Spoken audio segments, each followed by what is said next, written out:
Base नहीं, table. Database हमारे पास है, टाइसर डीबी डेटाबेस है, इसके अंदर टेबल्स बनेंगे। तो यहाँ न्यू टेबल मैं बनाता हूँ, इसका नाम हम रखते हैं यूजर्स, मैंने कहा था, और उसके बाद एक आईडी का कॉलम, और इसे हमने करना है प्राइमरी की और ऑटो इंक्रीमेंट। इसके बाद था यूजर नेम, नेम था ना, नेम वारचार, और आप 60 कैरेक्टर मैंने। इसके बाद यूजर नेम, ठीक है। यूजर नेम आपका वो नाम होता है जो कि आपने लॉगिन करते वक्त, जी चले मैं 250 कर लेता हूं, कोई मसला नहीं है, इससे कोई इशू नहीं है, ठीक है। ये कैरेक्टर लिमिट है, मैक्सिमम कितने आ सकते हैं, ठीक है, ये चीज थी। अब यूजर नेम, जब जब भी आप कोई, मैं यहां पे आपको फेसबुक पे चलते हैं, यहां पे हम क्रिएट अकाउंट पे चलते हैं, हम ये काम कर रहे हैं, ठीक है। यहां पे मोबाइल नंबर, ये इसका यूजर नेम है, या मोबाइल नंबर या ईमेल, इन दोनों का यूज करके आप लॉग इन कर सकते हो। यूजर नेम वो नाम होगा जिसको यूज करके, यूजर नेम और पासवर्ड को यूज करके हम लॉग इन कर सकेंगे। अगर मैंने यहां पे यूजर नेम बनाया abc@gmail.com, ठीक है, और बाद में मैं XYZ से लॉग इन करना चाहूं, तो हो सकता है लॉग इन नहीं होगा। तो यूजर नेम और पासवर्ड, ये दोनों चीजें जब सेम होती हैं तभी लॉग इन होता है आपका। तो ये मैंने यूजर नेम और पासवर्ड बना लिया, और इसके बाद आपने करना है सेव। ये आपका फर्स्ट स्टेप हो गया। इसके बाद क्या था जी, ऐड लिंक, लिंक ऐड करना था। जाहिर है यहां पे जाने के लिए आपको यहां पे कोई ना कोई लिंक ऐड करना पड़ेगा।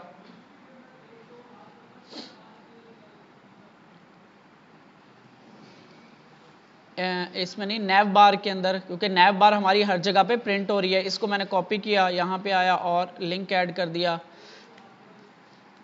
साइन अप, और यहां पे इसका href होगा ./साइनअप या रजिस्टर, क्या नाम रखा आप लोगों ने, रजिस्टर रखा हुआ है, चले register_form.php, यानी ये वो फॉर्म होगा। साइन अप या रजिस्टर का मतलब एक ही होता है, ठीक है।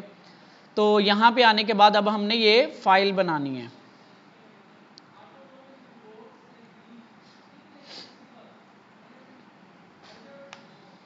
ठीक है। यहां पे ये वाला फॉर्म मैं कंट्रोल A कंट्रोल C करके यहां पे लाके पेस्ट कर देता हूं। फॉर्म इसी तरह का ही होगा, इसको मैं अपडेट कर लेता हूं चीज़ों को।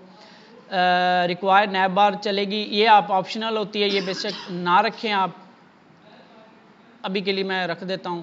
ऐड न्यू स्टूडेंट की जगह हम यहां पे रजिस्टर अ न्यू अकाउंट या साइन अप,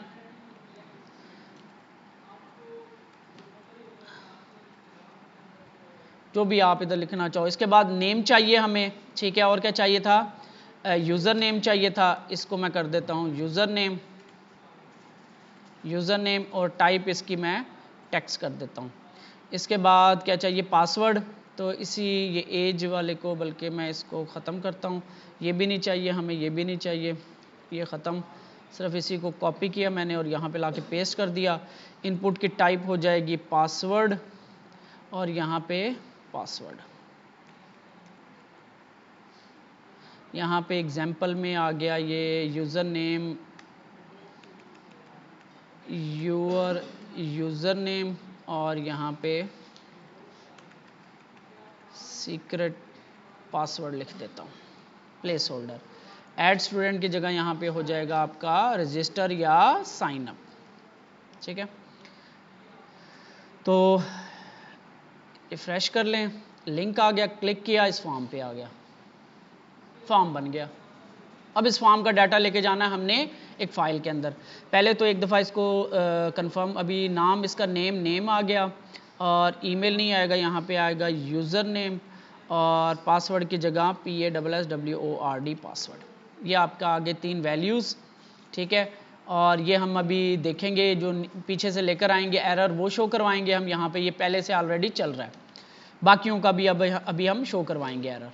ये हो गया, और यहाँ पे ये बूटस्ट्रैप डेमो की जगह स्टूडेंट पोर्टल इसका टाइटल है, और कोई चीज़ इसमें आई थिंक अभी के लिए और कुछ नहीं है।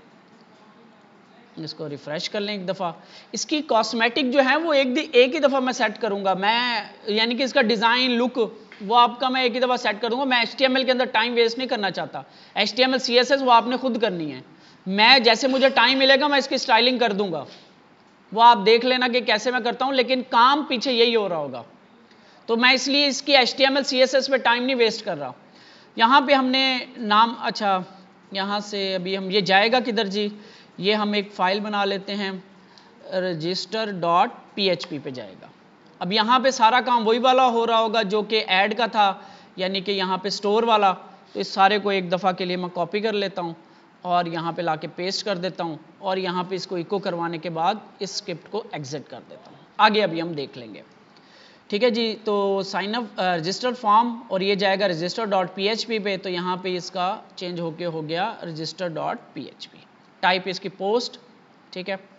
तो यहाँ पे हमने कुछ डाटा फिल किया इसमें, एक मिनट रिफ्रेश कर लें एक दफ़ा, डाटा फिल किया, सेंड किया, तो ये देखो आपका यहाँ तक का काम सही हो गया, आपका register.php पे डाटा चला गया, ठीक है। सेव करवाना है, यहाँ पे आता है register.php पे। एक हमने कल यहाँ पे डेटाबेस का कनेक्शन बनाया था, वो ये बल्कि लगी हुई है इसमें। इसके बाद हमने यहाँ से क्या क्या चीज़ें निकालनी है, नेम भी निकालना है, और क्या था दूसरी की है हमारी यूज़र नेम की,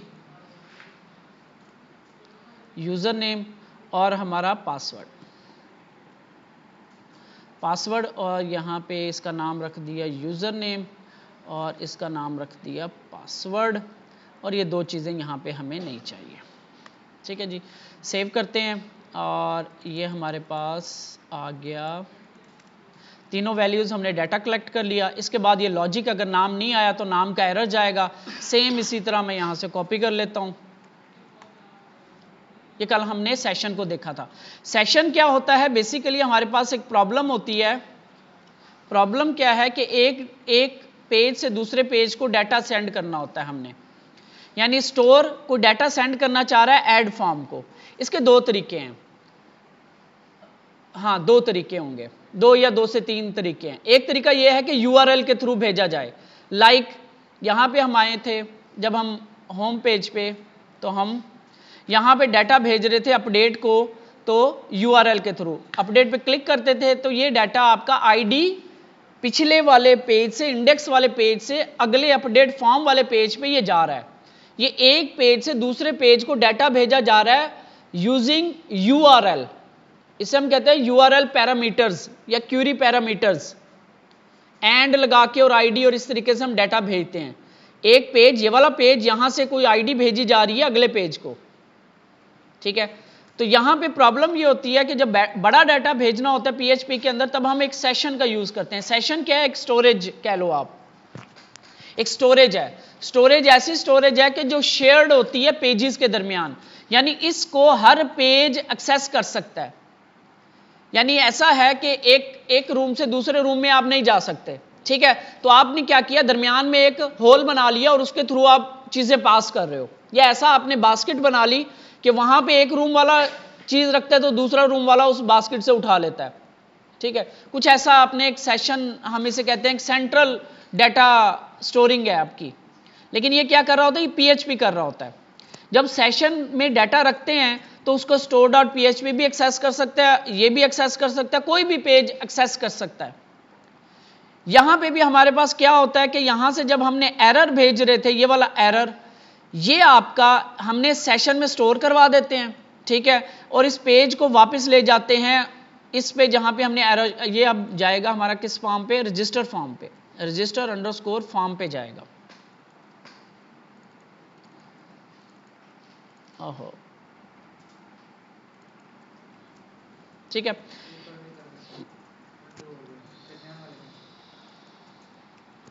रजिस्टर फॉर्म पे, यानी होगा क्या, अगर ये नाम नहीं आया पीछे से, तो एक सेशन के अंदर एक वेरिएबल बनेंगे। अच्छा, इस वेरिएबल के नाम भी चेंज कर दें अब हम। अच्छा, ये था नाम को चेक करने के लिए, ये होगा जी यूजर नेम के लिए,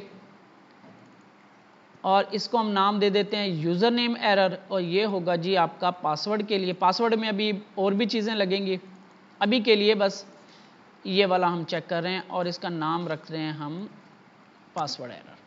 हम क्या करते हैं जहां पे भी सेशन को यूज करना होता है, सबसे पहले तो टॉप पे, बिल्कुल टॉप पे सबसे पहली लाइन आपकी यही होती है, सेशन स्टार्ट। जहां पे भी आपने सेशन के सुपर ग्लोबल को यूज करना है, इसके अंदर हमने क्या किया, हमने सेशन का सुपर ग्लोबल लिया, इसके अंदर एक की बनाई और उसके अंदर ये एरर शो करवा दिया, सेव करवा दिया, सॉरी, ठीक है। यहां पे यूजर नेम फील्ड, यहां पे हम कर देते हैं user name field is required और पासवर्ड इज रिक्वायर्ड, ठीक है जी, फील्ड इज रिक्वायर्ड, जो भी आप लिखना चाहो। ये एरर्स हैं, ये अब एरर इसमें सेव हो जाते हैं, ठीक है। और अगली लाइन पे हम इसका हेडर चेंज करके ले आते हैं वापस इस फॉर्म के ऊपर। आपने देखा होगा अभी जैसे हम यहां पे आते हैं, फाइल, फेसबुक पे ही चल पड़ते हैं, इसमें मैं अगर लॉगिन पे क्लिक करूं तो ये देखो ये आगे जाता है, उसके बाद वापस आता है। ये वो कहता है कि भाई आगे से एक एरर आता है अगले पेज पे कि भाई ईमेल तो आपने भेजी नहीं है, वहां से ये वापस आता है एरर लेकर।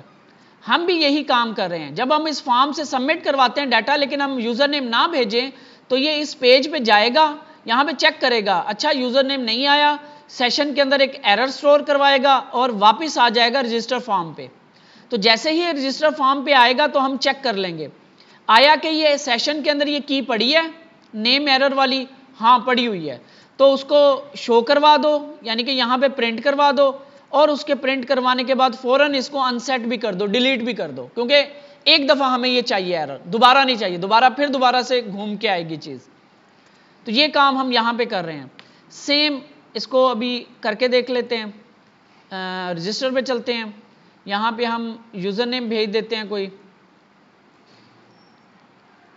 और यहां पे पासवर्ड भेज दिया, ई नेम खाली किया, रजिस्टर पे क्लिक किया, अच्छा अभी हमने आगे नहीं जाने दिया उसको, तो यहां पे हमने एग्जिट किया हुआ है ये चीज़, तो इसको कमेंट कर दें सारे को और यहां पे आके एग्जिट लगा दें। अभी इस कोड से आगे मैं नहीं जाने दे रहा। तो यहां पे मैंने रिफ्रेश कर दोबारा भेजा तो ये देखो आपका name field is required error आ गया, ठीक है, वापस भी आ गया इस पेज पे। अच्छा इसको हम छोटा कर सकते हैं टेक्स्ट को, ये देख लेना इसको आप, थोड़ी CSS यहाँ पे डेंजर, तो MY1 कर देता हूँ, थोड़ा सा मार्जिन टॉप बॉटम से। देखो अब ये खत्म हो गया क्योंकि वन टाइम आता है, उसके बाद सेशन यानी कि वेरिएबल आती है, इको होती है, उसका आउटपुट आता है और फौरन डिलीट हो जाती है, क्योंकि हमें दोबारा नहीं चाहिए, दोबारा घूम के आएगा सब कुछ। अब मैं यहां पे देखो कुछ भी नहीं भेज रहा, वापस आता हूं तो पहले यही भेजनी है मुझे, नेम भेज दिया मैंने, ठीक है, रजिस्टर पे गया, नेम भेजा मैंने, ठीक है, और रजिस्टर पे गया, वापस आया, लेकिन वो एरर हमने जनरेट नहीं करवाए, ये वाले एरर अब यूजर नेम के एंड पे भी हमें लगाने हैं।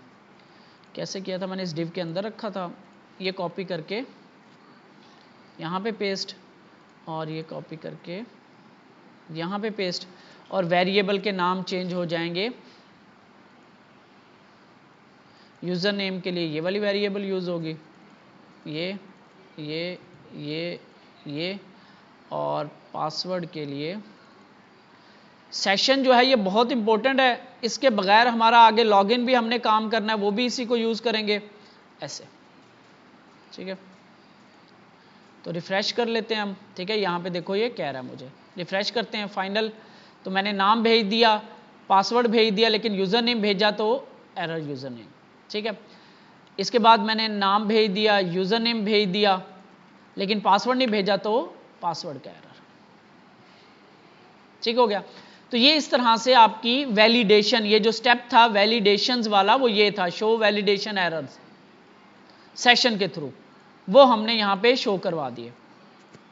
नेक्स्ट क्या था, अभी ये क्योंकि मैं सारा कर रहा हूं तो इसलिए आपको, इसके बाद रजिस्टर पे आते हैं, इसके बाद वही एग्जिट को ख़त्म करता हूं। अगर ये सारा कुछ ठीक होता है तो आगे क्यूरी चलेगी, इंसर्ट इनटू करेगी किसमें, यूजर्स के टेबल में, क्या क्या चीज़ें करेगी, नेम, यूजर नेम और पासवर्ड, और ये आपकी ये ख़त्म हो जाएंगी, तीनों चीज़ें रिक्वायर्ड हैं, नेम इसकी जगह आ जाएगा यूज़र नेम, और इसकी जगह आ जाएगा पासवर्ड,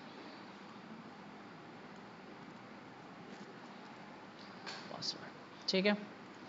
तो हम आगे चलते हैं और डाटा फिल करते हैं और सबमिट करते हैं तो सक्सेसफुली इंसर्टेड। तो हम डेटाबेस में आएँ और यहाँ यूज़र्स में देखें,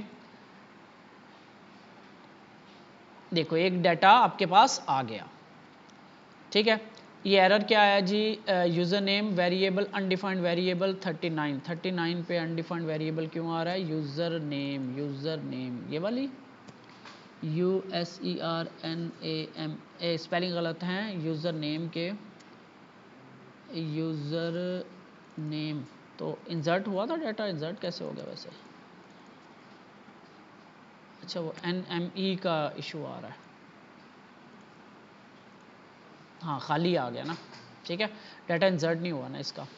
वापस आते रिफ्रेश कर लें, एक दफ़ा मैंने फॉर्म को फिल किया, सबमिट किया, सक्सेसफुली इंसर्टेड, ठीक हो गया, इंसर्ट हो गया डाटा।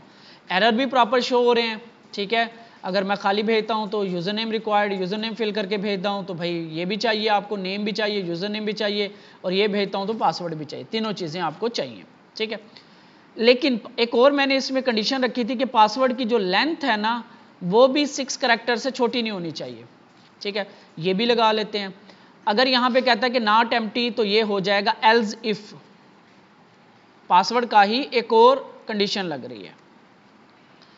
एल्स इफ क्या होगा, इसके अंदर जाएगा यही काम। एल्स इफ क्या होगा कि अगर इफ पासवर्ड वेरिएबल फंक्शन है PHP का strlen, लेंथ चेक करने का कि इस वेरिएबल की लेंथ कितनी है। तो अगर इसमें हम वेरिएबल डाल देंगे तो हमें ये लेंथ देगा 3, 4, 5, 10, 20।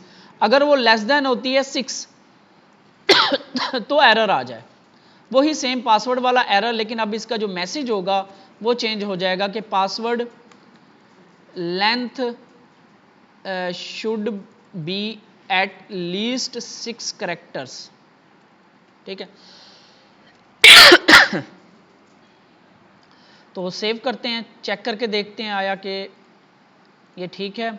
एक दफ़ा रिफ्रेश किया मैंने फॉर्म को, डाटा फिल किया, लेकिन लेंथ जो है वो उन्होंने 1, 2, 3 यानी 3 करैक्टर कर दी। रजिस्टर पे गया तो ये देखो वापस आ गया, ठीक है। वही एरर जो ये वाला, ये हो गया हमारा, ये हो गया, ये हो गया, एरर्स हो गए। अब ये 2 पॉइंट रहते हैं, एक ये वाला पॉइंट और एक हैश्ड वाला पॉइंट, ये मैंने अभी ऐड किया है, ठीक है, ये पॉइंट भी रहता है।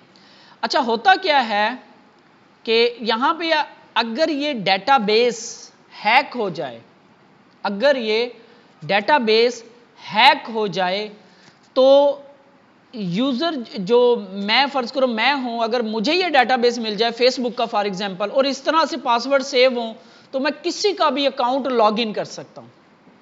तो मैं किसी का भी अकाउंट, यानी कि अगर डेटाबेस हैक हो जाए ना तो उससे भी को अकाउंट लॉगिन किए जा सकते हैं अगर उसको सिक्योरली पासवर्ड को सेव ना किया जाए। ये जो मैंने पॉइंट डाला है ना हैश वाला, इस पॉइंट को अभी देखते हैं। हैशिंग क्या होती है, पहले तो हम देखते हैं कि व्हाट इज हैशिंग, या पासवर्ड हैशिंग समझ लेते हैं डायरेक्ट। पासवर्ड हैशिंग वो कह रहा है कि password hashing is a way to cryptographic process, यानी क्या है कि one way cryptographic process that converts a plain text password into fixed length randomized string of character, जिसको कहते हैं hash, to securely store credentials. यानी हैशिंग क्या होता है, एक प्रोसेस होता है कि हम एक स्ट्रिंग को कन्वर्ट कर देते हैं दूसरी स्ट्रिंग में, वो इजीली रीडेबल नहीं होती, उसको आप रीड नहीं कर सकते, ठीक है। यानी हम पासवर्ड को कुछ इस तरीके से स्टोर करवाएंगे कि अगर किसी को डेटाबेस मिल भी जाए तब भी वो लॉगिन नहीं कर सकेगा, उसको कहते हैं हैश करके पासवर्ड सेव करवाना। अभी अगर ये मुझे डेटाबेस मिल जाए तो मेरे पास ये यूजर नेम पड़ा हुआ है और ये पासवर्ड पड़ा हुआ है, तो मैं इसको सेव करवा सकता हूं, लॉगिन कर सकता हूं अगर मुझे डेटाबेस मिल जाए किसी भी कंपनी का। लेकिन जो अब हम तरीकाकार यूज करेंगे, अगर मुझे फिर डेटाबेस मिल भी जाए तब भी मैं लॉगिन नहीं कर सकूंगा। अभी हम देखते हैं हैशिंग को। अब मैं आपको सर्च करना भी सिखा रहा हूं कि PHP को सर्च कैसे करना है। तो मैं यहां पे लिखता हूं कि अच्छा हमने हैश करना है, तो मैं कहता हूं how to hash passwords in PHP। PHP में पासवर्ड कैसे हैश करते हैं, ठीक है जी। सर्च किया मैंने, जब आप सर्च करोगे तो आपके पास डिफरेंट ऑप्शंस आ जाएंगे, यूट्यूब की वीडियोस भी आ जाएंगी, और आपके पास ये ऑफिशियल PHP की वेबसाइट भी आ गई है। ये है php.net, ये ऑफिशियल PHP की वेबसाइट है। यहां से हम डॉक्यूमेंटेशन पढ़ना सीखते हैं कि कैसे पढ़ सकते हैं।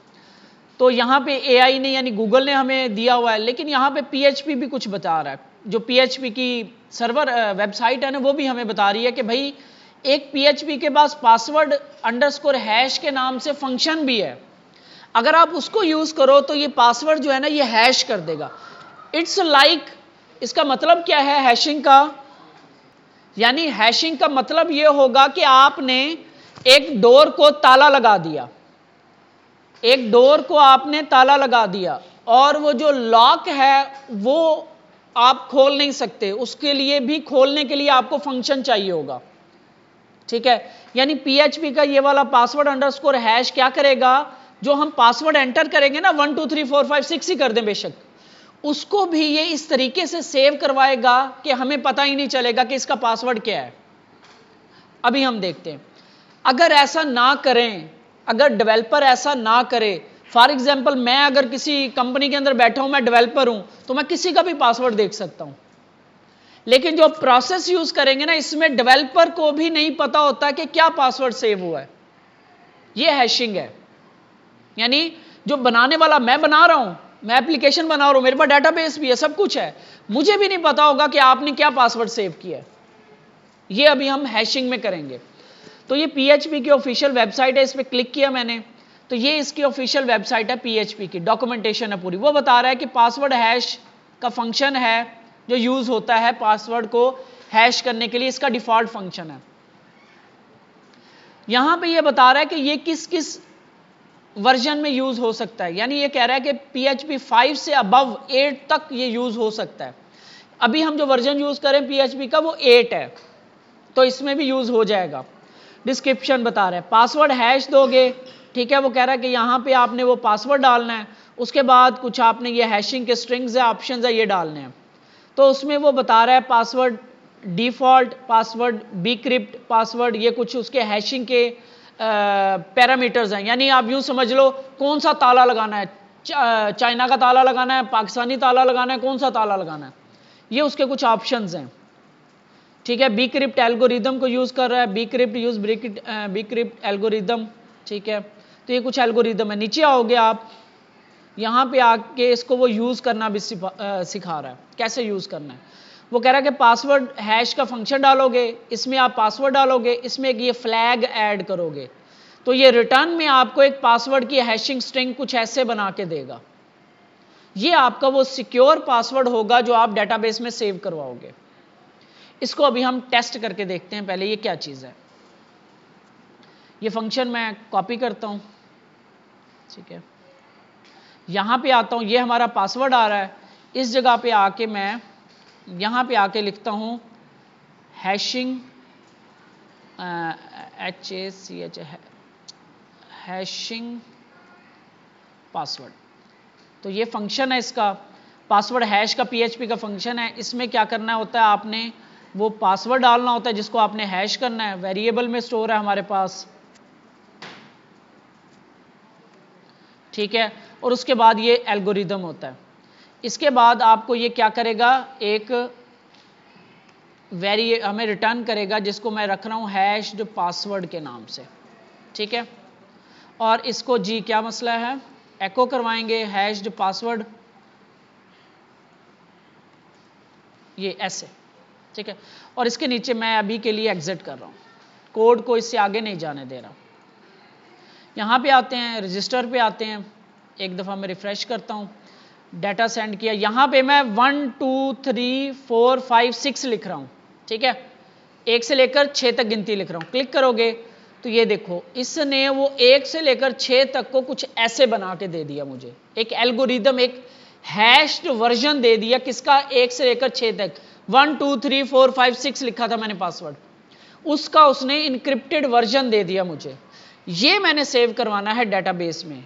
बस यहां से मैंने, अब ये जो वेरिएबल है ये रिप्लेस हो जाएगी आपकी इस पासवर्ड वाली वेरिएबल के साथ। दैट्स इट, ये फंक्शन है। एल्गोरिदम आपको समझा दिया कि क्या करता है। सेव करते हैं और एग्जिट नहीं है यहाँ पे, सेव करते हैं, दोबारा आते हैं, वापस आते हैं, रिफ्रेश करते हैं।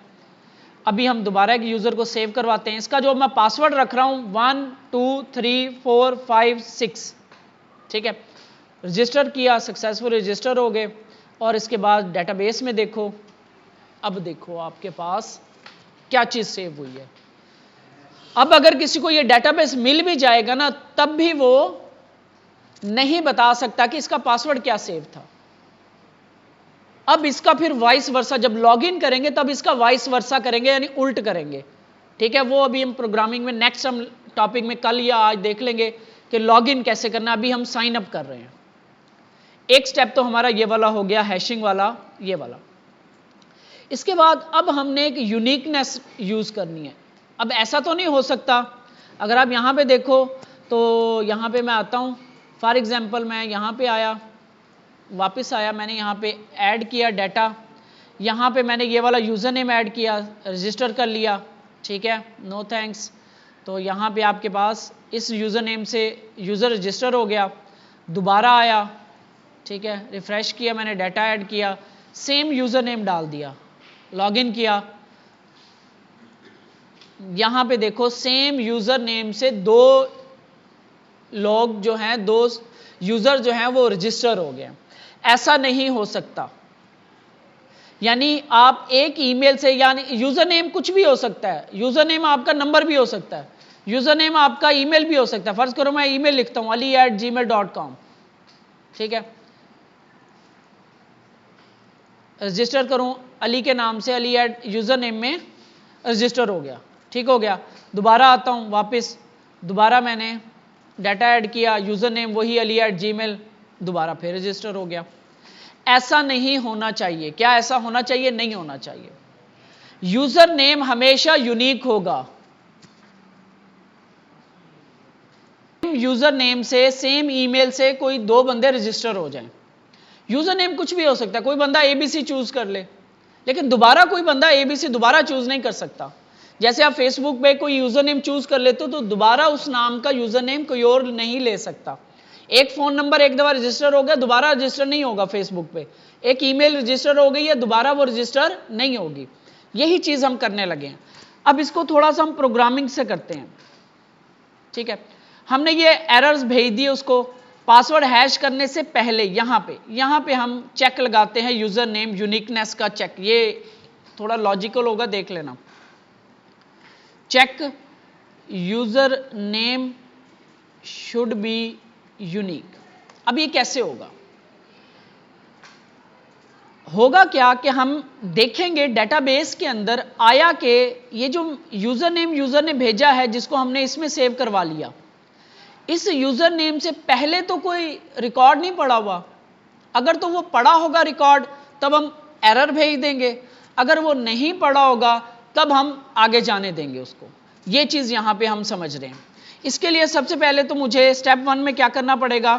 स्टेप 1 में ये मैं थोड़ा थोड़ा लिख भी देता हूं आपको ताकि आइडिया हो जाए। Select record from users table to confirm user with this username a user is already registered or not, ठीक है। तो हम क्या करेंगे, यहां पे क्यूरी लगाएंगे। क्यू के नाम से मैं select all from users where username is equal to this username। यानी क्यूरी क्या होगी कि आया के, यानी कि मैं इसको आपको डेटाबेस में चला के दिखाता हूं। तो हम कोई यूजर ali@gmail ले लेते हैं। यहां पे हम आएंगे, इस क्यूरी को चलाते हैं कि ali@gmail के नाम से कोई पहले रजिस्टर तो नहीं है। तो हमारे पास 2 रिकॉर्ड मिल गए, ठीक है। एक को मैं फिलहाल ऐसे डिलीट कर देता हूं, ठीक है। हमारे पास एक रिकॉर्ड मिल गया। इट मीन्स कि ये पहले रजिस्टर है, ठीक है। अब अगर वो हम उसको एरर देंगे भाई इस ईमेल से रजिस्टर है, आपको ईमेल चेंज कर रहा हो, वो अली 2 कर देता है, ठीक है। एंटर करेंगे तो अब हमारे पास रिकॉर्ड नहीं है, ठीक है। अगर तो इसमें रिजल्ट मिल गया तो हम आगे जाने देंगे कि नहीं जाने देंगे? अगर यहां पे रिजल्ट मिल जाता है मुझे तो क्या हम आगे जाने देंगे उसको कि नहीं, स्क्रिप्ट को? मैं आपकी बात नहीं समझ रहा, आप मेरी बात को समझो।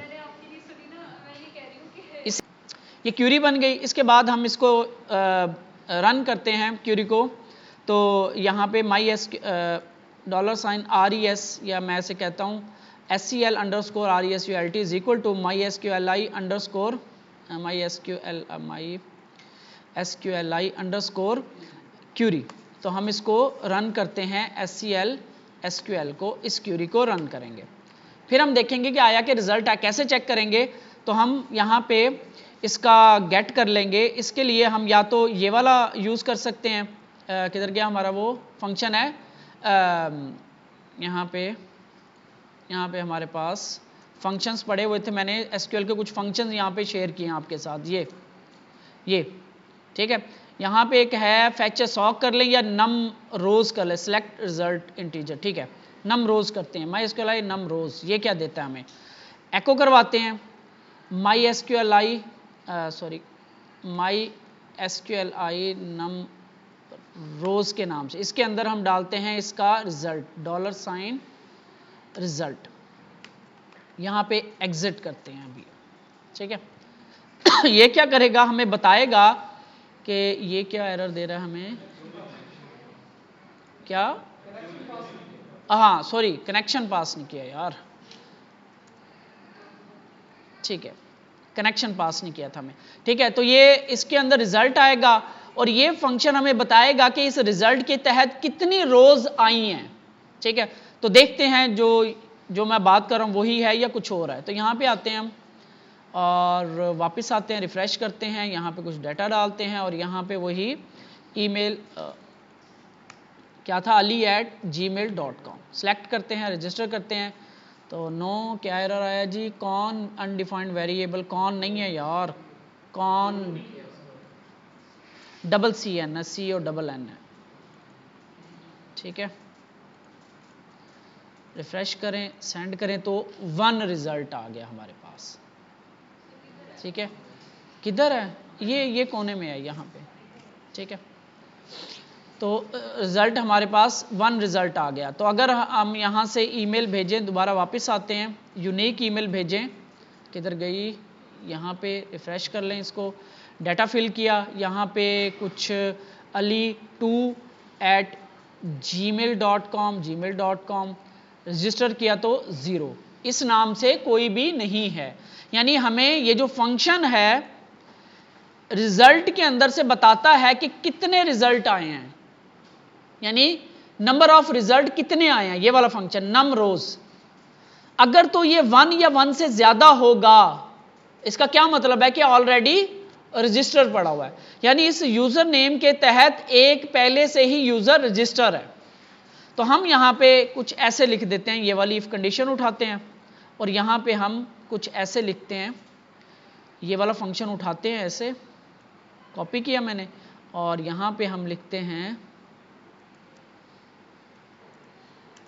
रिजल्ट के अंदर से 0 से बड़ा आता है, ठीक है।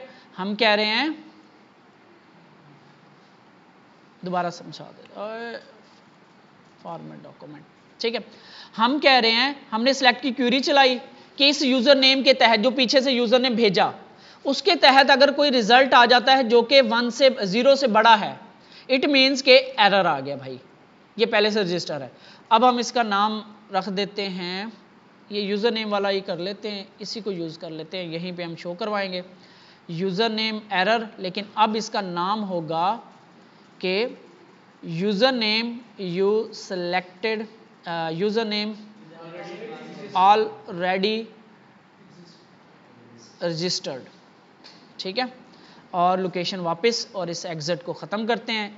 अब आपका काम ऑलमोस्ट डन हो गया। देखते हैं सारे को, वापस आते हैं, रिफ़्रेश कर लें एक दफ़ा डाटा को, एरर। अभी ज़रा हम ali@gmail.com, enter, user name already registered, ठीक है, इंसर्ट किया मैंने और यहाँ पे ali2@gmail.com, ठीक है, सक्सेसफुली रजिस्टर्ड, ठीक हो गया।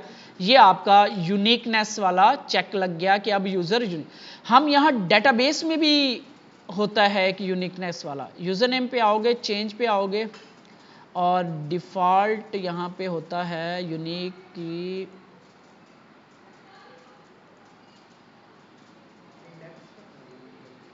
उसको अभी छोड़ते हैं, हम कंस्ट्रेंट नहीं देखते अभी, ठीक है। तो ये आपका हमने मैनुअल देख लिया कि अब अली के नाम से, ali@gmail के नाम से कोई यूज़र रजिस्टर नहीं हो सकता दोबारा से, ठीक है। तो ये सारा लॉजिक हमने बना लिया। अब यहाँ इसके बाद क्या होगा, यहाँ से हम रिडायरेक्ट करवा देंगे। तो ये मैं हेडर को कॉपी कर लेता हूँ और अगर ये सक्सेसफुली हो जाता है, यहाँ पे प्रिंट करवाने की बजाय हम ले जाएंगे उसको login.php पे, login_form.php पे, जो अभी हमने नहीं बनाया, वहाँ पे जाके अब हम इसको लॉगिन करवाएंगे नेक्स्ट हमारे लेक्चर में, ठीक है जी, जब भी हमारा नेक्स्ट लेक्चर होगा, आज होगा, कल होगा, जब भी होगा, ठीक हो गया। तो ये आपका रजिस्ट्रेशन वाला प्रोसेस कंप्लीट हो गया, ये आपका login_form.php पे जा रहा है, ठीक हो गया। और यूनिक आपका हमने पासवर्ड भी हैश कर लिए, हमने यूनिकनेस भी लगा ली, वैलिडेशन के एरर्स भी लगा लिए, यूनिक यूज़र का भी लगा लिया।